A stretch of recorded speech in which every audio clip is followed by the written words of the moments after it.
Bismillahirrahmanirrahim. Assalamualaikum warahmatullahi wabarakatuh. Alhamdulillahi rabbil alamin. Wa bihi nasta'inu ala umuri dunya waddin. Wa sallallahu ala nabiyyina wa sayyidina Muhammadin wa ala alihi wa sahbihi ajma'in. Amma ba'd. Kita panjatkan puja dan puji syukur kehadirat Allah Subhanahu wa taala. Pada kesempatan yang berbahagia kali ini, kita masih kembali diberi kekuatan, kesehatan, hidayah serta taufik dari Allah Jalla wa'ala, sehingga kita bisa kembali menghadiri pengajian rutin Asma'ul Husna di Masjid Manarul Ilmi di Komplek Pondok Pesantren Tunas Ilmu di Desa Kedung Wuluh, Purbalingga ini. Kita berharap semoga Allah Subhanahu wa taala berkenan untuk melimpahkan kepada kita semuanya ilmu yang bermanfaat, sehingga bisa kita amalkan sebagai bekal untuk menghadap kepada Allah Jalla wa'ala. Allahumma amin. Salam dan salam semoga senantiasa tercurahkan kepada junjungan kita Nabi Agung Muhammad sallallahu alaihi wasallam, kepada keluarganya, sahabatnya, dan umatnya yang setia mengikuti tuntunannya hingga di akhir nanti. Para hadirin dan hadirat sekalian yang kami hormati, dan juga segenap pendengar serta pemirsa yang mudah-mudahan senantiasa dirahmati oleh Allah Azza wa Jalla. Nama Allah yang kita bahas pada pertemuan terakhir kita adalah Ar-Ra'uf. Saat itu kita telah menyelesaikan pembahasan tentang merasakan kasih sayang Ar-Ra'uf. Ada berapa poin? Ada 6 poin. 7. Ada 7 poin. Ada tambahan 1. Malam hari ini insyaallah kita akan mengkaji tema atau pembahasan yang selalu kita tempatkan di akhir setiap Asma'ul Husna, yaitu buah manis. Yaitu buah manis dari mengimani nama Ar-Ra'uf. Pembahasan ini di dalam kitab yang kita kaji tidak ditulis, ya, karena pengarangnya mencukupkan diri dengan buah manis yang sudah tersebut dalam nama Ar-Rahman dan Ar-Rahim. Menurut beliau, buah manis dari mengimani nama Allah Ar-Ra'uf itu mirip seperti buah manis mengimani nama Allah Ar-Rahman dan Ar-Rahim. Namun kami berusaha untuk mencari di referensi yang lainnya, dan inilah yang insyaallah akan kita bahas pada malam hari ini, buah manis dari mengimani nama Ar-Ra'uf.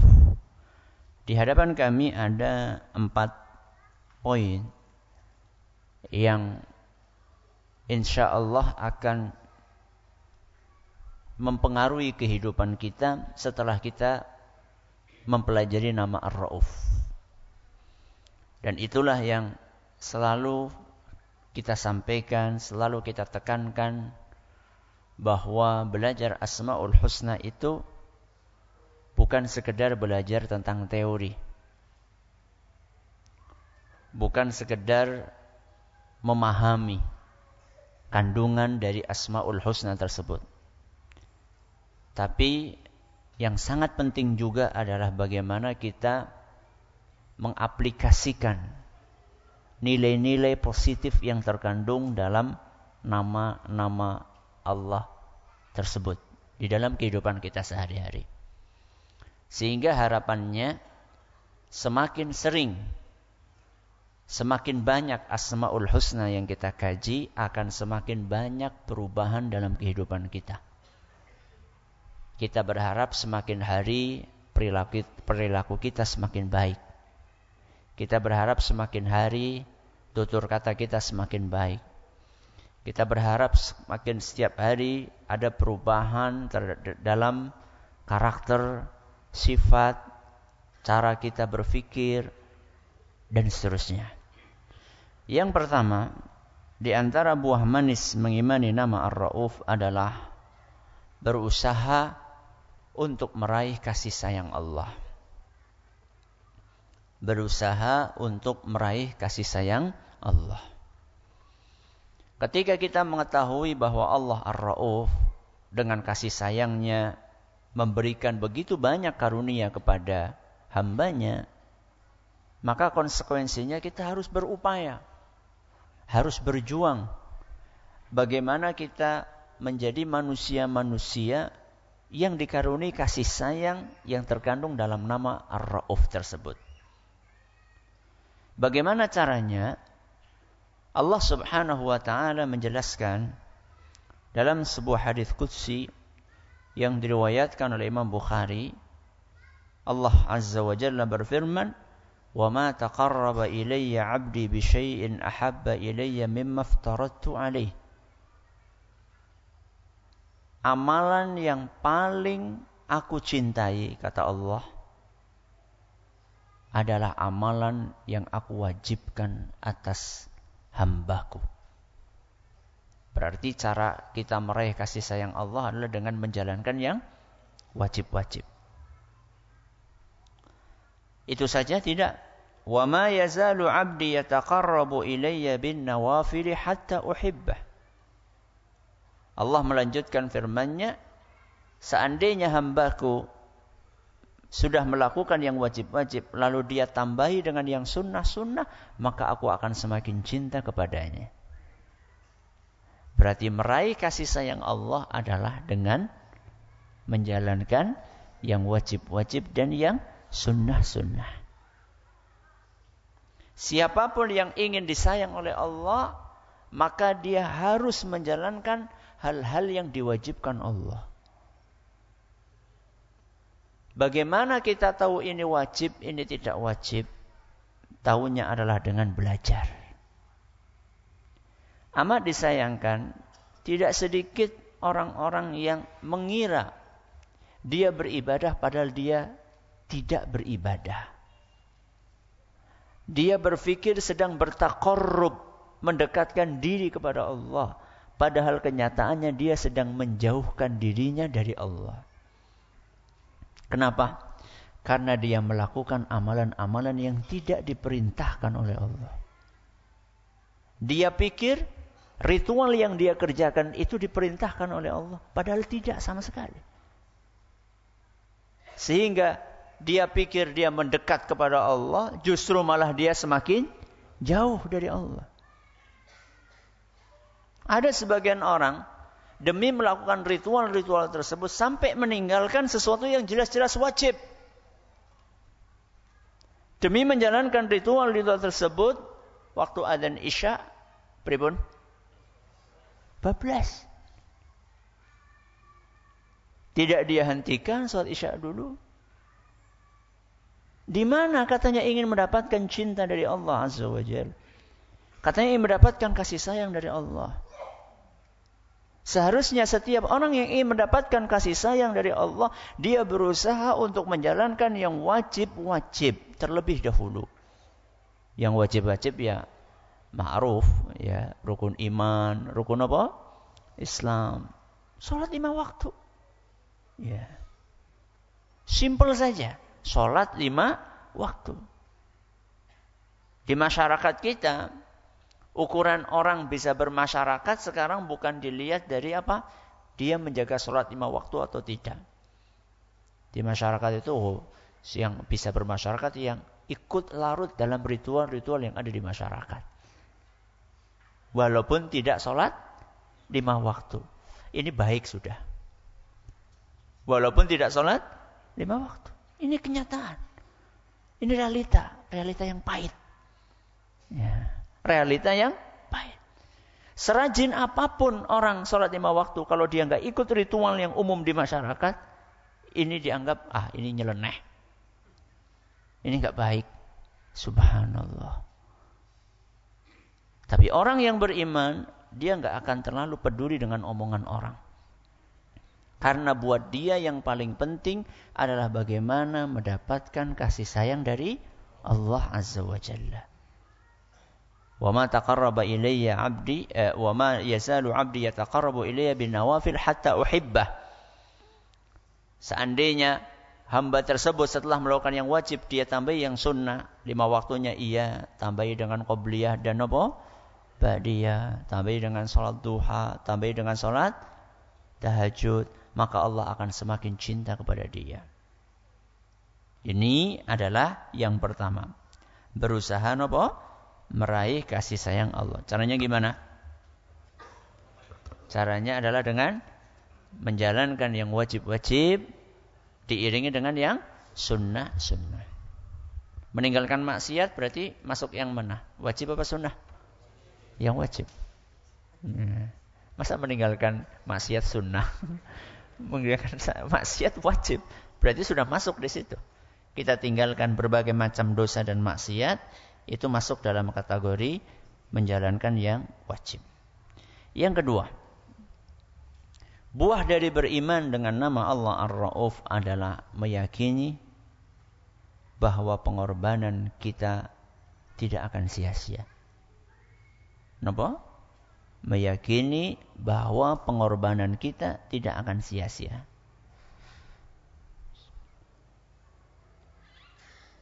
Pengorbanan apa? Pengorbanan apa? Pengorbanan segala sesuatu demi ibadah kita kepada Allah. Pengorbanan segala sesuatu demi membela agama Allah. Pengorbanan nyawa. Pengorbanan apa? Harta. Pengorbanan pikiran. Pengorbanan waktu. Pengorbanan apalagi? Jabatan. Ya. Apapun yang kita korbankan untuk Allah tidak akan pernah sia-sia. Kita tahu bahwa keimanan kita menuntut kita untuk mengorbankan banyak hal. Keimanan kita menuntut kita untuk mengorbankan banyak hal. Mengorbankan kenyamanan istirahat kita saat dipanggil oleh sinten? Muadzin. Itu berkorban atau tidak? Berkorban. Ya. Orang lagi nyaman-nyamannya apa? Tidur. Ya. Berkorban perasaan. Apa itu Ustaz? Ketika kita harus menahan diri untuk bersabar menghadapi orang tua kita yang sudah tua. Yang sudah pikun. Yang nuwun sewu sudah ngompol bolak-balik di sana, di sini, ganti popok dan seterusnya. Korban perasaan apa mboten?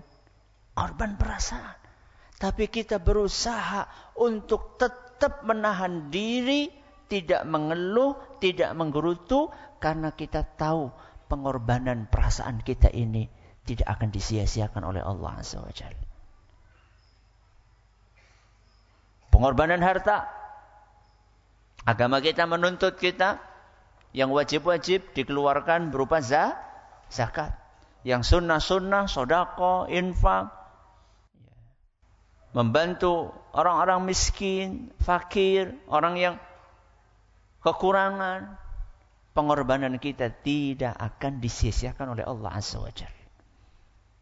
Pengorbanan perasaan. Pengorbanan apa tadi?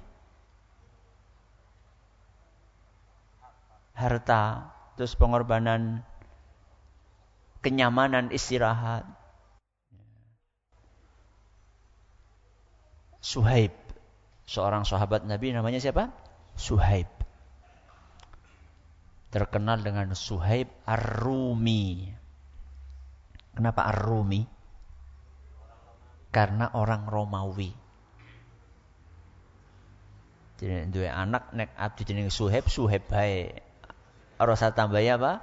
Ar-Rumi. Mau kelapa sawit Ar-Rumi ya ora.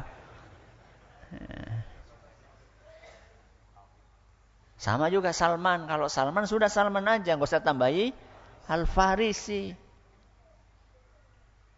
Al-Farisi itu artinya dari Persia. Wong Banjar kuwi udah Persia. Ya, Al-Banjari. Salman al-Banjari. Lah itu baru cocok. Suhaib ar-Rumi aslinya dari mana? Romawi. Dia datang ke Mekah dalam keadaan enggak punya apa-apa. Enggak punya modal, enggak punya apa. Cuman Suhaib ini adalah seorang yang ulet. Seorang yang pintar dalam berbisnis. Sehingga tidak lama kemudian orang asing ini menjadi saudagar. Menjadi saudagar. Sampai datanglah wahyu dari Allah kepada Nabi-Nya SAW agar berhijrah. Hijrah niku napa? Pindah. Dari mana ke mana? Dari Mekah ke Madinah. Karena semakin hari situasinya tidak kondusif untuk beribadah. Susah kaum muslimin untuk menjalankan ibadah dengan bebas. Selalu diganggu, selalu diintimidasi. Akhirnya Allah pun memerintahkan nabinya untuk hijrah. Hijrahlah Nabi kita SAW ditemani dengan oleh Abu Bakar As-Siddiq. Suhaib pengen hijrah juga. Akan tetapi Suhaib ini ketika kelihatan ada gelagat mau hijrah, dipenjara. Sama siapa? Yusuf Maning. Kalau bukan orang-orang musyrikin Quraisy. Penjara dia. Enak aja. Mau pergi bawa duit lagi. Kamu dagang di sini, datang enggak punya apa-apa, sekarang sudah banyak duit mau pergi, enak aja. Enggak boleh. Dijaga. Di penjara, dalam rumah dijaga. Suhaib ini sudah pengen banget hijrah. Ingin mengikuti siapa? Rasulullah SAW. Tidak ada yang lebih membahagiakan para sahabat melainkan kebersamaan mereka dengan Rasulullah SAW. Sudah senang banget mereka. Walaupun harus mengorbankan banyak hal. Akhirnya Suhaib pun menyimpan hartanya dipendem. Dipendem itu dia apa? Dikubur. Harta dia, hasil bisnis dia bertahun-tahun itu dikubur di sebuah tempat. Ya. Kemudian dia dengan tipu muslihatnya bisa lolos. Malam-malam bisa lolos dari penjara tersebut. Singkat cerita, dia bisa lolos. Dia pergi enggak bawa apa-apa. Karena bawa duit kan berat. Bawa barang berat. Akhirnya beliau segera pergi. Sangunya cuma pedang, busur, panah. Buat apa? Buat jaga-jaga. Akhirnya betul beliau keluar. Allah menakdirkan ternyata penjaganya itu sadar. Mungkin tadi ngantuk terus apa? Tangi. Ya. Dicek loh orang anak. Dan mereka itu orang-orang Arab itu ada yang spesialisasinya itu mencari jejak. Jadi mereka bisa tahu ini jejak kakinya siapa itu tahu. Ya. Maka dikejar sampai akhirnya betul kepepet. Suhaib kepepet di sebuah bukit. Ya. Ketika sudah terkepung demikian, maka mereka bilang, kamu turun Suhaib. Enggak. Kalian semua tahu, saya itu ahli manah. Saya itu kalau manah itu jitu. Kalian berani mendekat, saya panah. Kalau seandainya anak panah saya habis, saya bawa pedang. Kita perang. Sendirian padahal. Ya, sendirian. Nah, kayak bangsanya dewek yang yus pasrah bae lah. Suhaib, ya. Kemudian kata orang-orang musyrikin tersebut, kami nggak rela kamu pergi, enak saja pergi, bawa harta lagi. Kami nggak rela. Maka kemudian Suhaib pun berkata, kalau seandainya hartaku yang di Mekah itu aku berikan kepada kalian semua, silahkan ambil semau kalian. Apakah kalian akan izinkan aku untuk pergi? Nah, ini pilihan yang daripada roli apa-apa kan? Maka saat itu orang-orang yang mengepung dia pun mengatakan, ya, tidak apa-apa. Deal. Akhirnya Suhaib pun berkata, hartaku aku timbun di tempat anu. Semua hartaku ambil, terserah kalian. Maka begitu mereka pergi, Suhaib pun langsung melesat menuju ke mana? Ke Madinah. Begitu ketemu Nabi kita Muhammad sallallahu alaihi wasallam, langsung Nabi SAW dalam hadis yang diriwayatkan oleh Imam Al-Hakim, beliau berkata, Aba Yahya rabihal bai'. Abu Yahya itu adalah kunyahnya siapa? Suhaib, julukannya Suhaib. Wahai Suhaib, bisnismu telah mendatangkan laba yang sangat besar. Bisnis apa? Bisnis apa? Bisnis dia dengan Allah Azza wa Jalla. Rabiha al-bai'. Perniagaanmu dengan Allah itu sudah mendatangkan keuntungan yang sangat besar.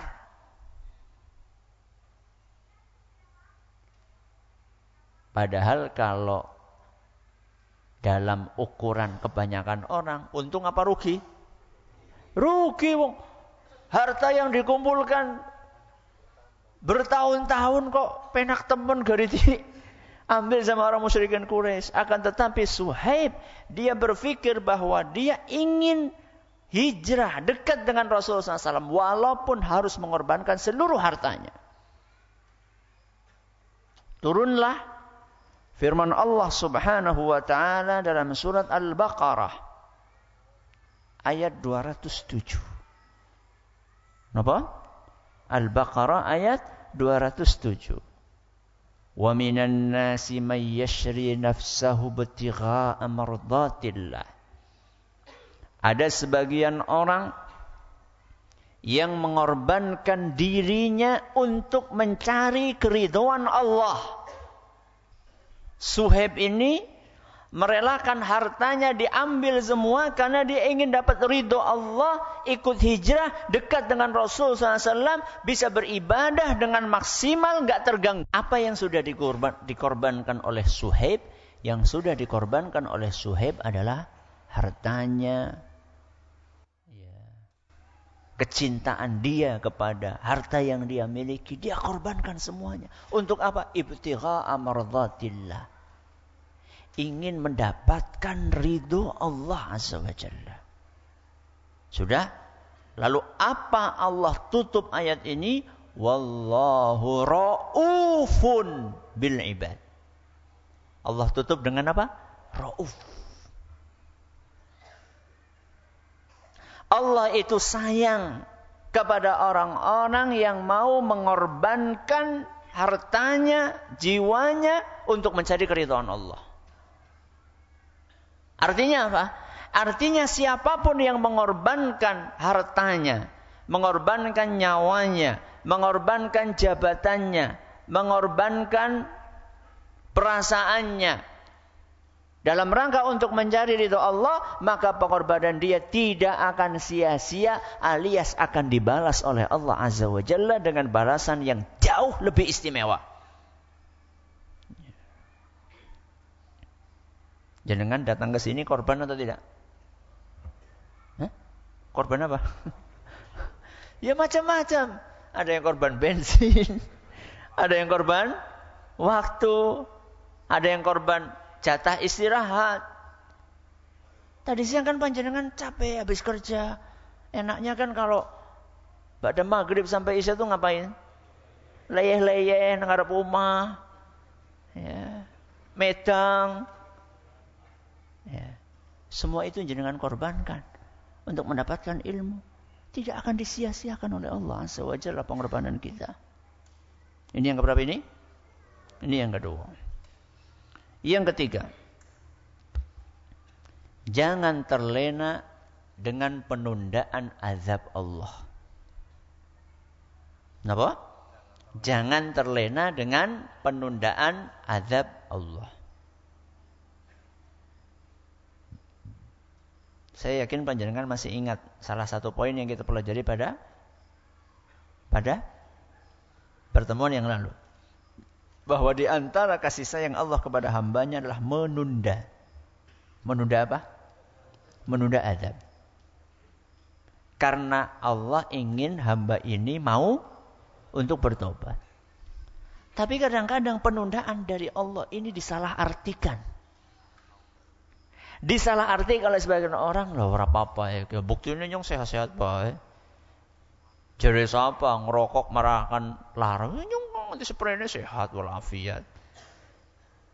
Jangan tertipu dengan penundaan dari Allah. Itu sedang ditunda, dikasih kesempatan supaya mau memperbaiki diri. Ya. Jangan kemudian tobatnya nek wis divonis dokter ngerokok maning mati nembe apa? Tobat, Masya Allah. Lebih takut dengan vonis dokter dibandingkan peringatan dari Allah Azza wa Jalla. Jangan gitu. Ya. Betul Allah Azza wa Jalla itu maha penyayang. Betul Allah itu maha pengampun. Betul Allah itu maha pengasih. Tapi ingat, di waktu yang sama Allah juga kalau menimpakan azab, azabnya sangat apa? Sangat pedih. Allah sampaikan itu dalam surat Al-Hijr. Surat apa? Al-Hijr ayat 49 sampai 50. Dalam surat Al-Hijr ayat 49 sampai 50 Allah Azza wa Jalla berfirman, "Nabbi ibadi anni anal ghafurur rahim." Wahai Muhammad, kasih tahu kepada hamba-hambaku bahwa aku itu Al-Ghafur Ar-Rahim. Napa Al-Ghafur? Maha pengampun, Ar-Rahim maha penyayang. Kasih tahu. Sampaikan kepada umatmu, kepada para hambaku, aku ini maha pengampun, maha penyayang. Titik, boten, koma. Kemudian Allah lanjutkan firman-Nya, wa anna azabi huwal azabul alim. Tapi juga sampaikan kepada mereka bahwa siksaanku itu sangat kejam. Katanya maha pengampun, maha penyayang. Tapi kalau nyiksa, siksaannya sangat mengerikan. Bagaimana? Iya, supaya kita bisa tetap seimbang. Pola pikir kita, jalan hidup kita supaya bisa seimbang. Antara al-khauf dengan ar-raja. Antara perasaan takut dengan perasaan apa? Harap. Harap-harap cemas. Ya. Ada harapannya, kecemasannya juga ada. Karena kalau tidak seimbang antara dua perasaan ini bahaya. Kalau terlalu dominan perasaan takutnya, nanti akan berakibat jadi putus asa.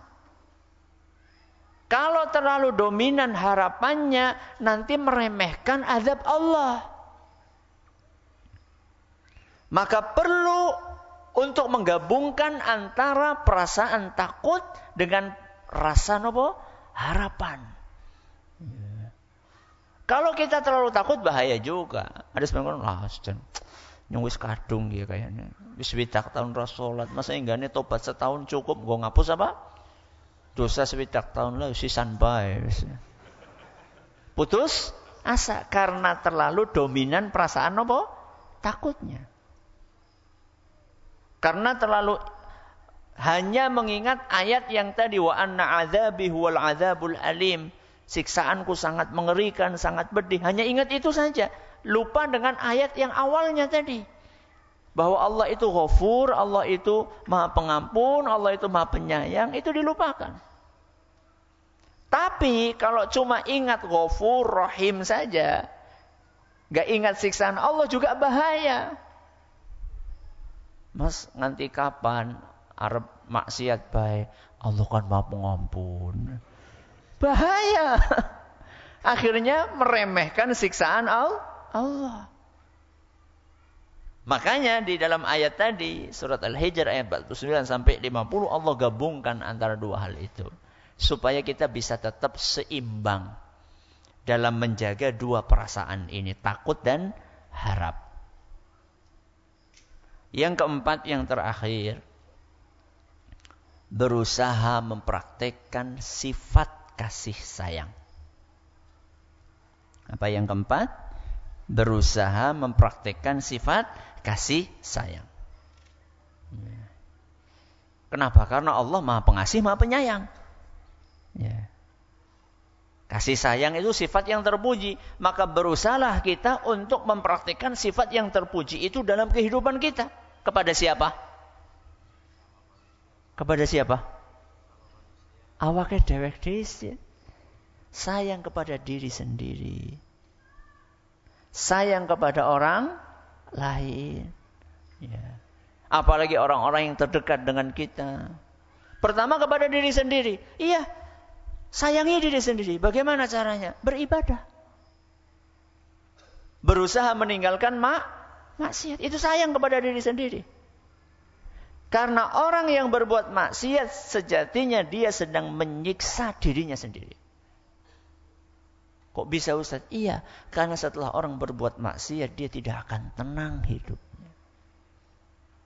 Jadi jangan pikir orang-orang yang dugem itu, orang-orang yang dugem, cingkrak-cingkrak di diskotik, Anda pikir mereka bahagia? Ora. Tapi kan guyu-guyu Ustaz. Emang ketawa itu bukti bahagia? Belum tentu.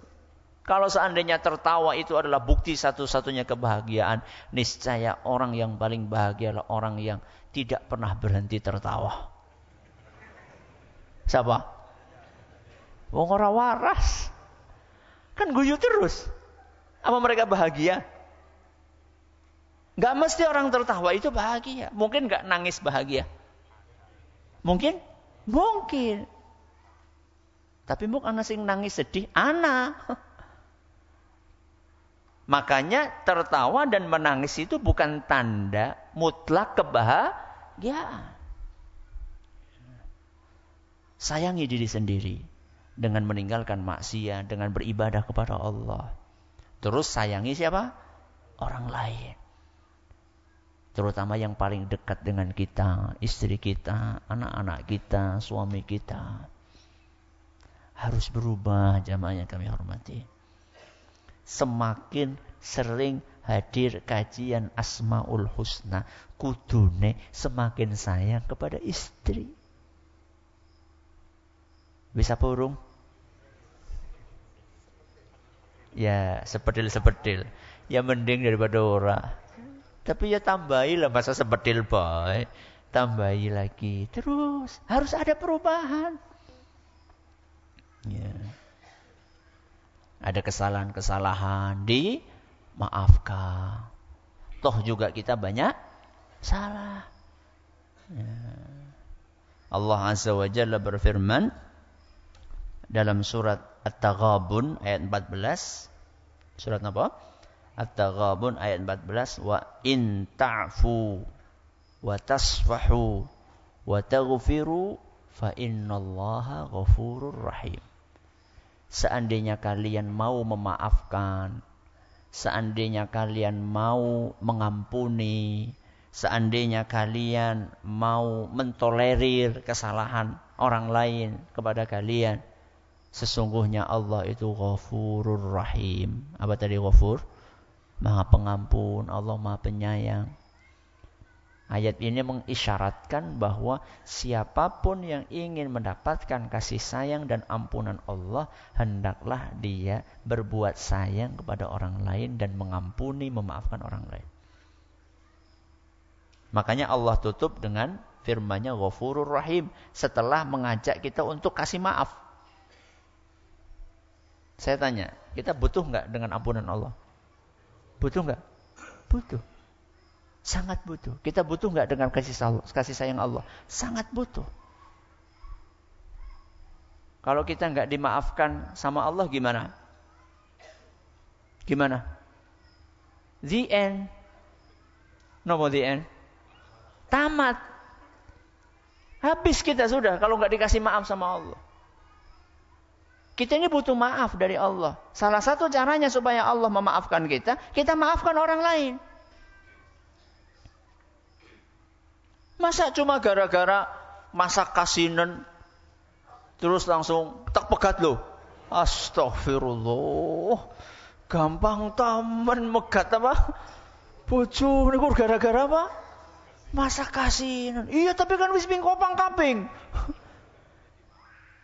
Ya Allah, emang jenengan ora ping kopang kaping berbuat salah sama istri. Kasih maaf. Kasih maaf kepada anak kita yang mungkin sering membuat kita napa? Jengkel. Ya. Banyak di antara anak kita enggak sengaja melakukan itu. Kasih maaf kepada mereka. Ya. Itu di antara bentuk kasih sayang. Makanya Rasulullah sallallahu alaihi wasallam ketika beliau menaklukkan kota Mekah, gambarannya orang-orang saya itu gambarannya Mekah ini akan banjir darah. Bagaimana tidak? Rasulullah SAW ditindas. Selama beliau di Mekah 13 tahun. Para sahabatnya banyak yang dibunuh. Gak cukup sampai situ. Rasulullah hijrah ke Madinah pun masih diperangi oleh musyrikin Quraisy. Sekarang posisi Nabi SAW di atas nih. Ya. Ternyata Rasulullah SAW ingin mengajarkan bahwa maaf itu lebih mulia. Maka dalam Sahih Muslim beliau mengatakan, "Man dakhala dara Abi Sufyan fahuwa amin. Wa man alqa silaha fahuwa amin. Wa man aghlaqa babahu fahuwa amin." Siapa yang pengen selamat, ikuti salah satu dari tiga ini. Kami pasukan kaum muslimin akan masuk kota Mekah. Siapa yang melakukan salah satu dari tiga ini, dia akan selamat, aman, enggak akan diganggu. Yang pertama, man dakhala dara Abi Sufyan fahuwa amin. Siapa yang masuk rumahnya Abu Sufyan, maka aman. Kok Abu Sufyan? Iya, Nabi SAW ingin mengorangkan orang. Abu Sufyan itu apa? Tokohnya, pembesarnya. Nabi SAW ingin melakukan pendekatan kepada Abu Sufyan. Siapa yang masuk rumahnya Abu Sufyan, aman. Wa man alqas silaha fahuwa amin. Barang siapa yang meletakkan senjatanya, aman. Wa man aghlaqa babahu fahuwa amin. Barang siapa masuk ke rumah kemudian menutup pintu rumahnya, maka dia aman. Hilang sudah prasangka akan banjir darah, enggak ada. Aman semuanya. Coba jenengan bayangkan, posisi jenengan disakiti bertahun-tahun, kemudian saat itu di hadapan jenengan orang yang menyakiti sudah pasrah. Nggak bisa ngapa-ngapain, kepriwe? Kesempatan kapan maning itu kan. Tapi hal tersebut tidak dicontohkan oleh Nabi kita Muhammad SAW. Pemaaf beliau. Ya. Inilah kasih sayang yang disebarkan oleh Nabi SAW. Maka wajar seandainya Allah Azza wa Jalla berfirman, "Wa ma arsalnaka illa rahmatan lil alamin." Kami utus engkau wahai Muhammad hanya untuk menebarkan apa? Kasih sayang. Ini pembahasan kita pada malam hari ini. InsyaAllah pada pertemuan yang akan datang kita akan berpindah ke nama Allah yang lainnya. dan yaitu nama Al-Khaliq. Nama Al-Khaliq, Maha Pencipta. Wallahu ta'ala a'lam wa a'lam. Kita cukupkan sampai di sini. Terima kasih atas perhatiannya. Mohon maaf segala kekurangannya. Kita tutup dengan membaca Subhanakallahumma wa bihamdika asyhadu an la ilaha illa anta astaghfiruka wa atubu ilaik. Assalamualaikum warahmatullahi wabarakatuh.